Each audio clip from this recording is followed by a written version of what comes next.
नमस्कार। आपके अपने YouTube चैनल हिंदी भाषा और साहित्य में मैं पुनः आपका स्वागत करता हूं और आज मैं उपस्थित हूं महादेवी वर्मा जी की एक कविता का भावार्थ लेकर और कविता का शीर्षक है कौन तुम मेरे हृदय में।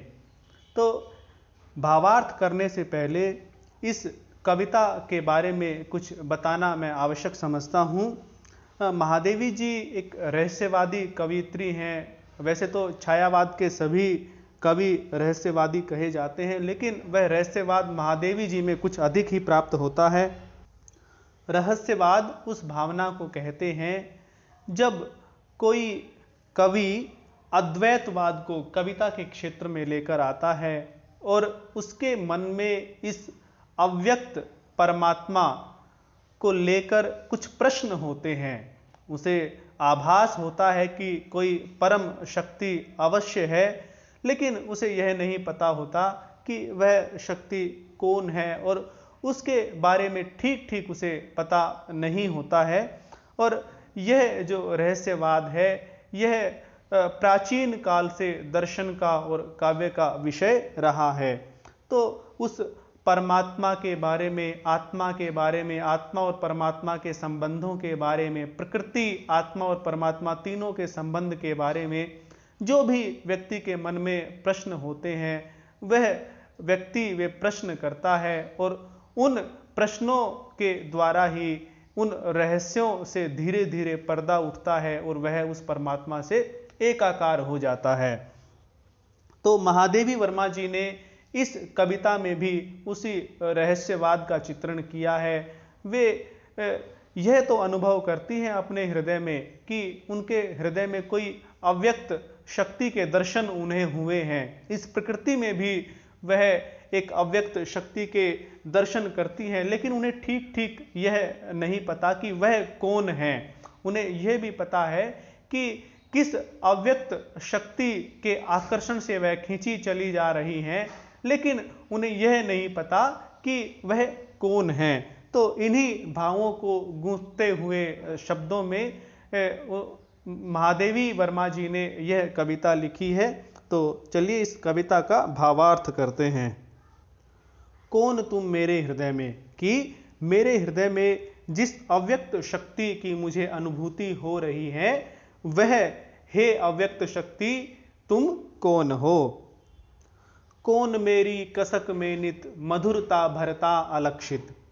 महादेवी वर्मा जी रहस्यात्मक प्रश्न करती हुई कहती हैं कि कसक यानी पीड़ा, वेदना, कि मेरी पीड़ा में, मेरी वेदना में कौन प्रतिदिन मधुरता अलक्षित जो दिखाई ना दे। तो ऐसा अलक्षित कौन है, ऐसा दिखाई न देने वाला कौन है जो मेरी पीड़ा में, मेरी वेदना में प्रतिदिन मधुरता भरता जाता है। अब देखिए, मधुरता भरना और वो भी पीड़ा में, यह आपस में विरोधी सी प्रतीत होने वाली भावनाएं हैं। तो लेकिन यह विरोधी नहीं है, इसको आप इस तरह से समझ सकते हैं कि महादेवी वर्मा के मन में, कवियत्री के मन में उस अव्यक्त शक्ति से, उस परमात्मा शक्ति से मिलने की, उससे एकाकार होने की, उसका साक्षात्कार करने की बहुत तड़प है। उनके हृदय में बेचैनी है, व्याकुलता है और वही पीड़ा का रूप धारण करते हैं। लेकिन वह इस बात से आनंदित भी होती हैं कि उस पीड़ा के कारण ही, उस व्याकुलता के कारण ही, उस बेचैनी के कारण ही वह निरंतर उस अव्यक्त शक्ति से एकाकार होने के पथ पर दृढ़ निश्चय से आगे बढ़ती जा रही हैं। और जो आगे बढ़ने की भावना है यही उनके मन में मधुरता भी उत्पन्न करती है। उनके मन में मधुरता भी इसलिए उत्पन्न होती है कि वह अब शीघ्र ही उस अव्यक्त शक्ति का साक्षात्कार करेंगी, उसके दर्शन करेंगी। तो पीड़ा में मधुरता भरने का यह अर्थ है। कौन प्यासे लोचनों में घुमड़ घिर झरता अपरिचित। अपरिचित कि जिसका परिचय प्राप्त अभी नहीं हुआ है। तो वह ऐसा अपरिचित कौन है जो उसके प्यासी आंखों में, उसके प्यासे नेत्रों में घुमड़ कर घिर कर बरसता रहता है। कहने का भाव यह है कि कवियत्री के नेत्र उस अव्यक्त शक्ति के दर्शनों के प्यासे बने हुए हैं, लेकिन उसके नेत्रों से वह अव्यक्त शक्ति जिसके दर्शनों की प्यास उसे है, वह आंसुओं के रूप में भी झरता रहता है, वह आंसुओं के रूप में भी उसकी आंखों से बहता रहता है। दूसरे शब्दों में समझें तो ये कह सकते हैं कि कवियत्री की आंखों में परमात्मा के दर्शनों की प्यास है, लेकिन अभी वह उस परमात्मा के दर्शन नहीं कर पाई हैं, जिसके कारण उनके हृदय में एक टीस सी उत्पन्न होती है, एक पीड़ा उत्पन्न होती है और वह परमात्मा से विरह अनुभव करती हैं और उस विरह के कारण ही उनकी आंखों से वह परमात्मा जो है आंसुओं के रूप में बरसता रहता है। स्वर्ण सपनों का चितेरा नींद के सूने निलय में, कौन तू मेरे हृदय में। स्वर्ण सुनहले स्वप्नों का चितेरा, स्वप्नों की चित्रकारी करने वाला यानी स्वप्नों को दिखाने वाला। नींद के सूने निलय में, निलय कहते हैं घर को, भवन को, तो उसके नींद का जो सूना घर है, उस नींद के सूने घर में मधुर और सुनहले स्वप्नों की चित्रकारी करने वाला, उसको मधुर सुनहले स्वप्न दिखाने वाला वह कौन है। अर्थात जब वह निद्रा की अवस्था में होती है, सुषुप्ति अवस्था में होती है, तब भी जो उसका हृदय इतना सूना होता है, उस सूने हृदय में भी कौन ऐसा है जो सर्वदा ही सुनहरे सुनहरे बहुत ही सजीले स्वप्न उसको दिखाता है, बहुत ही सजीले स्वप्नों की चित्रकारी उसके हृदय में करता है।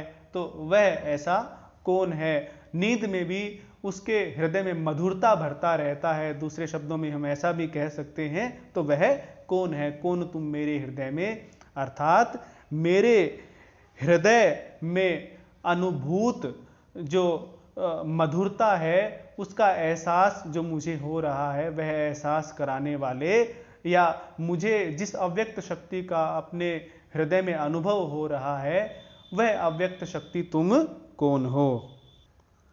अनुसरण निश्वास मेरे कर रहे किसका निरंतर। अनुसरण पीछा करना और निश्वास श्वास उच्छ्वास की क्रिया यानी सांस लेना और सांस छोड़ना, श्वास प्रश्वास की क्रिया, तो उसको निश्वास कहा गया है। कवित्री कहती है कि मैं जो ये श्वास प्रक्रिया, श्वास ले रही हूँ, श्वास छोड़ रही हूँ, ये जो श्वास आ जा रहे हैं, ये किसका पीछा कर रहे हैं, अर्थात ये श्वास किसका अनुसरण करते हुए कभी बाहर जाते हैं और कभी अंदर आते हैं। तो कवित्री उस बारे में भी रहस्यात्मक रूप से प्रश्न करती हुई कहती है कि कौन है वो जिसका पीछा ये मेरे श्वास कर रहे हैं। कहने का भाव यह है कि कवित्री के जो श्वास हैं वो भी उस परम शक्ति को पाने के लिए ही कभी बाहर जाते हैं और कभी उसके शरीर में प्रवेश करते हैं। जब कवित्री को यह लगता है कि वह अव्यक्त शक्ति बाहर है, प्रकृति में उसे ढूंढती हैं, तो वे बाहर की तरफ जाते हैं। और जब कवित्री को यह लगता है कि वह परमात्मा तो उसी के अंदर विद्यमान है, तो उसके सांस, उसके श्वास उसके शरीर के अंदर ही जाते हैं और यही क्रिया और इसी बात का अनुसरण करते हुए वे उसके श्वास बाहर जा रहे हैं और उसके अंदर प्रवेश कर रहे हैं, यानी उसके श्वास प्रक्रिया उस परमात्मा को प्राप्त करने के लिए ही चल रही है। चूमने पद चिन्ह किसके लौटते हैं श्वास फिर। और ये बार बार श्वास लौट क्यों रहे हैं, बार बार श्वास वापिस क्यों आ रहे हैं, वे उस अव्यक्त शक्ति के पद चिन्हों को ही चूमना चाहते हैं। कहने का भाव यह है कि ये श्वास प्रक्रिया केवल इसलिए चल रही है कि वे चाहते हैं कि वे उस अव्यक्त शक्ति के दर्शन करें, उस अव्यक्त शक्ति से एकाकार हो जाएं, उसका साक्षात्कार करें। कौन बंदी कर मुझे अब बंध गया अपनी विजय में। और ऐसा वह कौन है जिसने मुझे बंदी बना लिया है, जिसने मुझे अपने प्रेम में, अपनी श्रद्धा में मुझे बंदी बना लिया है, अर्थात मुझे अपनी आकर्षण शक्ति से बांध लिया है और बंध गया अपनी विजय में, और मुझ पर विजय प्राप्त करके, प्रेम रूपी विजय प्राप्त करके वह स्वयं भी अब मेरे साथ बंध गया है। कहने का भाव यह है कि भले ही कवित्री सर्वदा उस परमात्मा का ध्यान करती हैं और उससे साक्षात्कार करने के लिए उनके श्वास भी प्रयत्नशील रहते हैं, लेकिन कवित्री को यह भी एहसास है कि वह परमात्मा जो है स्वयं उसके हृदय में ही निवास करता है। इसलिए वह कहती हैं कि उसने पहले तो अपने आकर्षण से, अपने सौंदर्य से, अपने गुणों से मुझे बांध लिया, अपने प्रेम से, अपने स्नेह से मुझे बांध लिया, लेकिन अब वह स्वयं भी मेरे हृदय में स्थित मुझे अनुभव होता है, और इसीलिए वह यह कहती हैं कि वह स्वयं भी अब मेरे साथ ही बंध गया है। कौन तुम मेरे हृदय में, कि मेरे हृदय में अनुभूत हे परमात्म शक्ति, हे अव्यक्त शक्ति, तुम कौन हो। एक करुणा भाव में चिर तृप्ति का संसार संचित। करुणा भाव कि कवित्री के मन में करुणा उत्पन्न हो गई है, और यह करुणा पूरे संसार के लिए जो उसके मन में करुणा हो सकती है वह यह भी हो सकती है, या यह करुणा वह भी हो सकती है कि उसे अभी तक उस अव्यक्त शक्ति का परिचय प्राप्त नहीं हुआ है और अभी तक उसका पूरी तरह से साक्षात्कार भी नहीं हुआ। उसे केवल अनुभूति है कि वह आसपास ही कहीं है, उसके हृदय में है, और उस जो वह स्थिति है कि उसके साथ उसका साक्षात्कार नहीं हुआ है, उसके साथ उसका एकाकार नहीं हुआ है, दर्शन नहीं हुए हैं, तो इसीलिए उसके मन में जो वेदना है उस वेदना से ही यह करुणा उत्पन्न हुई है।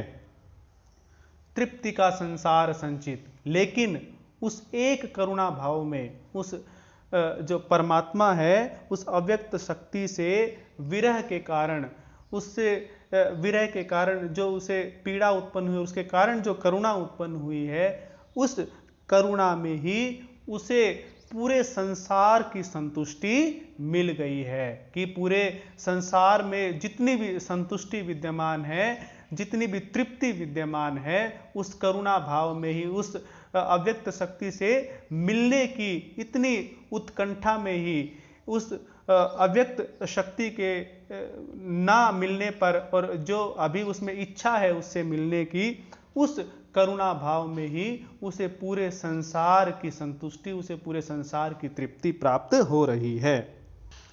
एक लघु क्षण दे रहा निर्वाण के वरदान शत शत, शत शत सैकड़ों, निर्वाण कहते हैं मुक्ति, कि उस अव्यक्त शक्ति का अनुभव कि मेरे हृदय में वह अव्यक्त शक्ति है, उस अव्यक्त शक्ति की अनुभूति ही मुझे सैकड़ों सैकड़ों मुक्तियों के वरदान के समान लग रही है।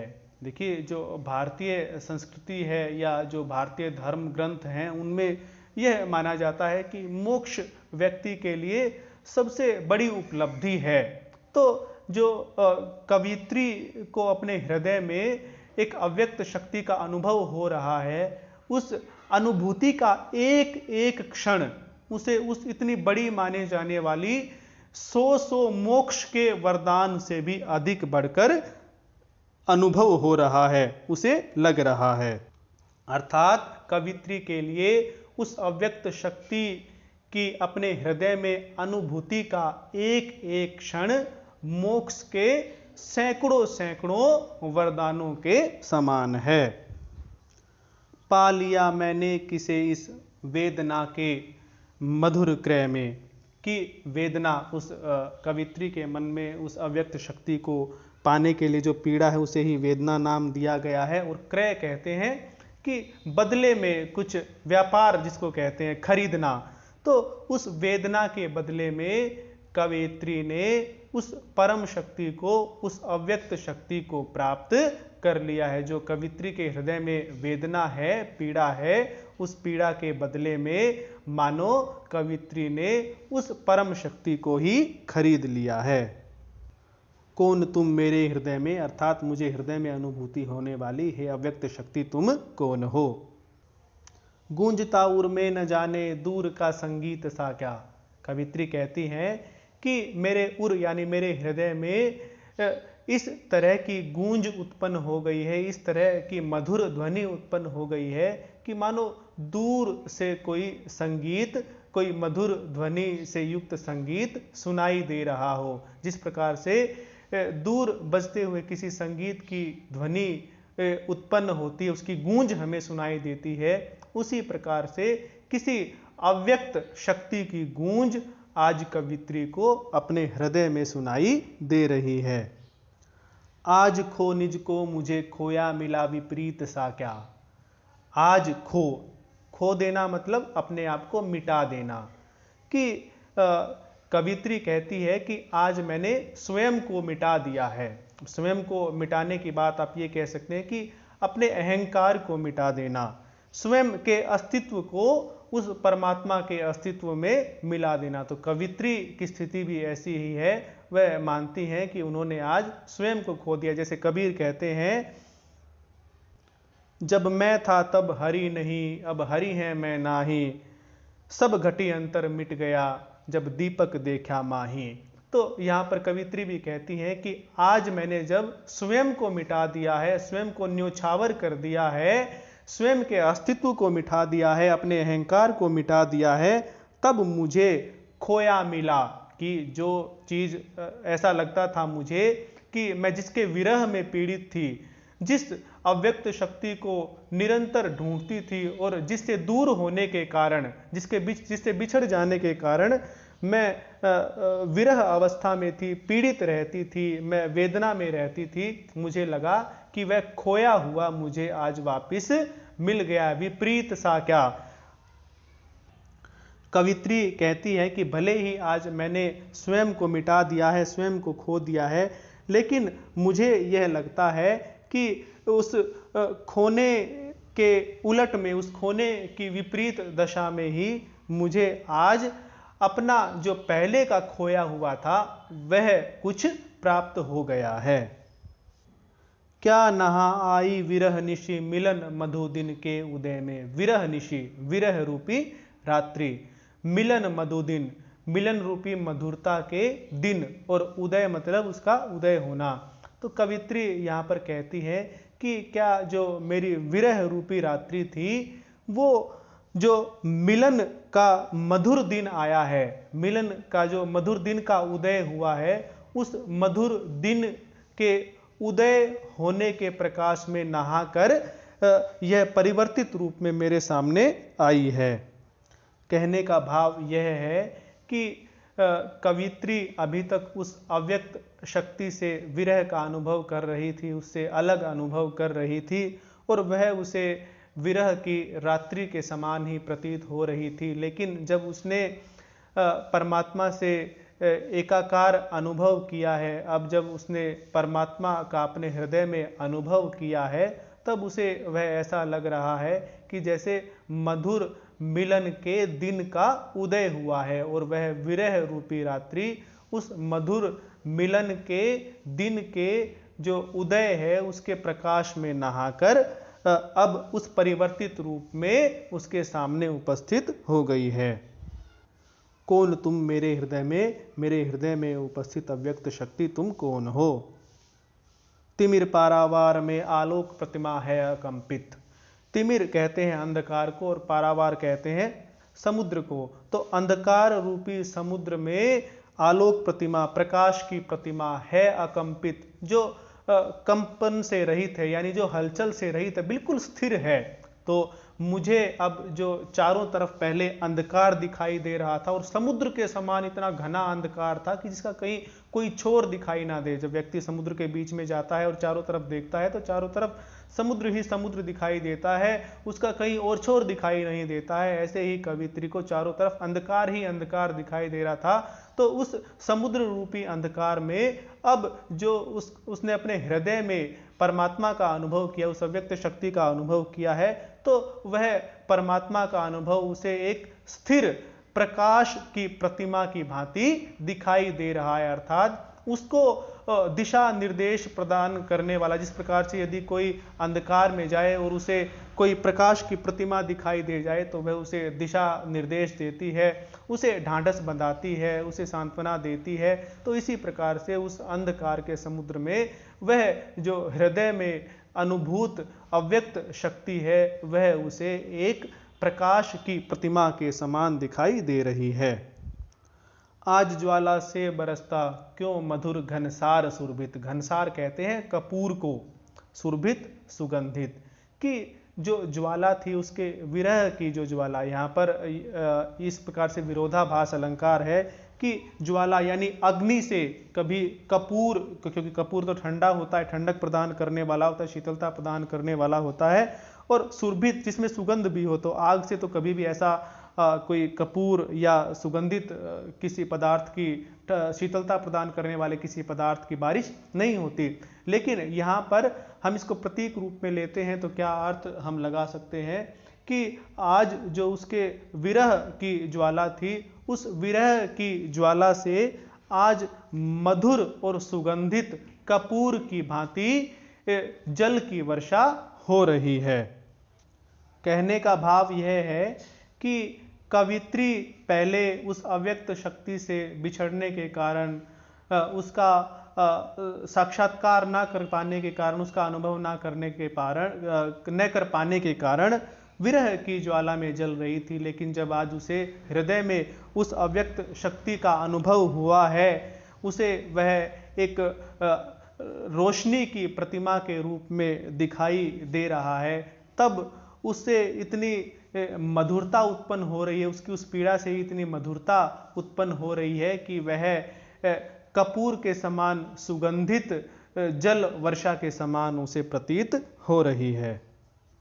या इस तरह से भी हम इसको समझ सकते हैं कि जो उसकी विरह की अवस्था है उसे अभी साक्षात्कार करना है, तो उस साक्षात्कार करने की जो उसकी प्रबल इच्छा है, जो उत्कंठा है, जो वेदना अभी उसके मन में स्थित है कि वह उस परमात्मा के दर्शन करना चाहती है, उस वेदना में ही अब उसे सुख भी प्राप्त हो रहा है। और वह सुख उसे इसलिए प्राप्त हो रहा है क्योंकि वह उस परमात्मा को प्राप्त करने के मार्ग पर चल रही है, उस अव्यक्त शक्ति से साक्षात्कार करने के मार्ग पर चल रही है। जितनी उसकी वेदना बढ़ रही है उतनी ही वह तीव्र गति से उस अव्यक्त शक्ति से साक्षात्कार होने के लिए, उस अव्यक्त शक्ति से एकाकार होने के लिए अपने साधना के पथ पर आगे बढ़ रही है। और ये साधना के पथ पर आगे बढ़ना ही उसे संतुष्टि प्रदान करता है। यह साधना के पथ पर आगे बढ़ना ही उसे कपूर से युक्त शीतल बारिश के समान लगता है। सुन रही हूं एक ही झंकार जीवन में प्रलय में। जीवन में यानी जीवन में जन्म में और प्रलय में मृत्यु में। जीवन में यहाँ पर एक अर्थ हो सकता है निर्माण में, और प्रलय विनाश।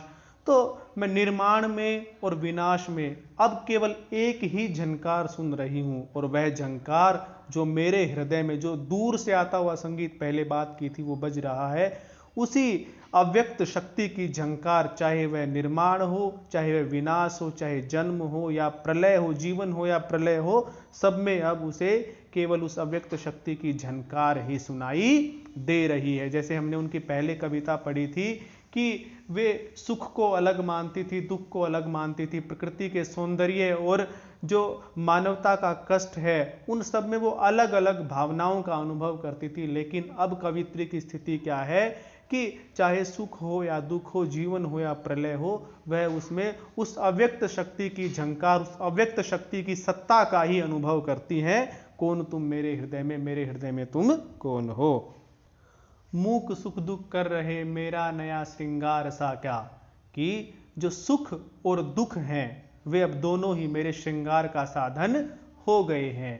यही स्थिति एक साधक के जब साधना पथ में आती है तो ही यह कहा जाता है कि उसकी साधना अब चरम पर पहुंचने वाली है, जब वह सुख और दुख दोनों को अपने जीवन का श्रृंगार बना लेता है। वह दुख को धिक्कारता नहीं है, दुख को हीन नहीं मानता और उसे भी अपने जीवन का श्रृंगार या उसे भी अपने जीवन का आभूषण बनाता है। तो कवित्री भी यह कहती है कि अब मेरे जीवन में वह स्थिति आ गई है कि सुख और दुख दोनों ही मेरे जीवन के श्रृंगार का साधन बन गए हैं। झूम गर्वित स्वर्ग देता नत धरा को प्यार सा क्या। गर्वित गर्वपूर्ण, स्वर्ग स्वर्ग जिसकी हम कल्पना करते हैं वही स्वर्ग, और नत नमित होती हुई अर्थात झुकती हुई धरती, तो धरती है ही, प्यार सा क्या कि उसको प्यार प्रदान करना। तो आज कवित्री को क्योंकि उस अव्यक्त शक्ति की अनुभूति हुई है, वह सुख दुख में समान रहना भी सीख गई है, तो उसे इतना आनंद अनुभव हुआ है कि वह जो समस्त प्रकृति है उसमें भी उस प्रेम के, उस आनंद के दर्शन कर रही है। उसे यह लग रहा है कि मानो आज स्वर्ग भी झुककर, नत यहाँ स्वर्ग के लिए प्रयोग किया गया है कि वह स्वर्ग भी झुककर धरती को प्रेम प्रदान कर रहा है। जिस प्रकार से उस अव्यक्त शक्ति ने कवित्री के मन में प्रेम का, आनंद का संचार किया है, उसी प्रकार से उसे लग रहा है कि यह स्वर्ग भी आज धरती को झुककर उसे प्रेम प्रदान कर रहा है। आज पुलकित सृष्टि क्या करने चली अभिसार लय में। अभिसार कहते हैं, नायक और नायिका जब मिलते हैं तो उस स्थिति को, उस स्थान को अभिसार कहते हैं। तो जो पुलकित यानी रोमांचित हुई कि आज कवित्री को यह लग रहा है कि मानो यह सृष्टि भी रोमांचित होकर अभिसार उस अव्यक्त शक्ति से मिलने के लिए जा रही है, उस अव्यक्त शक्ति से मिलने के लिए उत्सुक है, और यह भी उस अव्यक्त शक्ति से मिलने की आकांक्षा में आज चलायमान हो गई है, यह रोमांचित हो गई है। कौन तुम मेरे हृदय में, कि मेरे हृदय में जिस अव्यक्त शक्ति का मुझे अनुभव हो रहा है वह तुम कौन हो।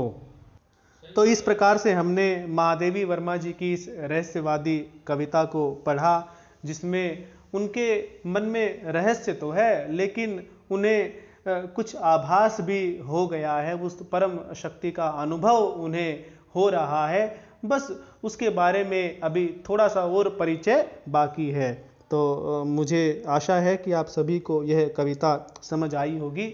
आप कमेंट बॉक्स में ज़रूर लिखें कि आपको इसकी व्याख्या कैसी लगी और आप लोगों को समझ आई अथवा नहीं। धन्यवाद।